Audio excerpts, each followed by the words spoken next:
விபச்சார நடவடிக்கைகளுடன் தொடர்புபடுத்தப்படும் மாநகரின் தெருக்களையும் கடைவீதி சந்துகளையும் சுத்தம் செய்ய கோலாலம்பூர் மாநகர் மன்றம் DBKL பல்வேறு நடவடிக்கைகளை எடுத்து வருகிறது.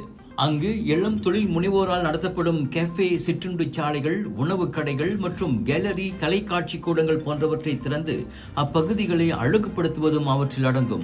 Kuala Lumpur mayor Datuk Seri doctor Maimunah Mohammad Sharif அவ்வாறு கூறியுள்ளார். நாங்கள் ஊக்கத்தொகையை வழங்குகிறோம். அப்பகுதிகளின் நடப்பு செயல்பாடுகளை மாற்றுவதன் மூலம், உதாரணத்திற்கு சுவரோவியங்களை சேர்ப்பதன் வழி பாரிஸ் நகர வீதிகளைப் போல் மாற்ற விரும்புகிறோம் என்றார் அவர். DBKL-இன் அதிகார வரையறை வளாகங்கள் மற்றும் செயல்பாட்டு உரிமங்களை மட்டுமே உள்ளடக்கும். எனவே விபச்சார விடுதிகளை துடைத்தொழிப்பதில் போலீஸ் மற்றும் குடிநுழைவுத்துறையுடன் ஒருங்கிணைந்து அமலாக்கத்தை மேம்படுத்த முயற்சிகள் மேற்கொள்ளப்படும் என டத்துஸ்ரீ மைமுனா சொன்னார். கோலாலம்பூரில் குறைந்த விலையில் விபச்சார நடவடிக்கைகள் பரவலாக நடக்கும் முக்கிய இடங்களாக ஜலான் புத்தாலிங், ஜலான் கிலாங், ஜலான் புடு உள்ளிட்ட இடங்களை போலீஸ் ஏற்கனவே அடையாளம் கண்டிருப்பது குறிப்பிடத்தக்கது.